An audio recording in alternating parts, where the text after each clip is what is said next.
Pumanaw na ang 2 sa 3 nasugatan sa pagsabog kahapon sa pagawaan ng mga bala sa Arms Corps Global Defense Incorporated sa Barangay Fortune, Marikina City.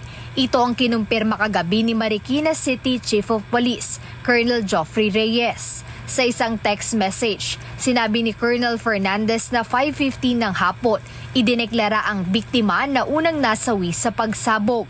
At makalipas ang ilang oras, bandang 8:40 ng gabi nang ideklara ng Amang Rodriguez Hospital na patay na rin ang isa pang sugatang biktima. Sa paunang investigasyon ng mga otoridad kahapon, lumalabas na ang primer o isa sa mga pangunahing sangkap sa paggawa ng bala ng baril ang naging sanhi ng insidente.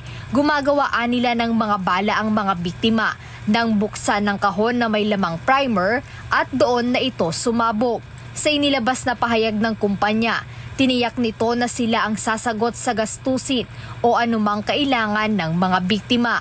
Handa rin silang makipagtulungan sa mga otoridad upang matukoy ang sanhi ng pagsabog. Nanindigan din ng Arms Corps na mahigpit silang sumusunod sa lahat ng naaangkop na international standards and practices, kasama na ang mga lokal na regulasyon at mga inspeksyon na isinasagawa ng Philippine National Police. Bukod dito, sa ngayon ay wala pang detalye sa kung magkano ang halaga ng pinsala sa nangyaring insidente.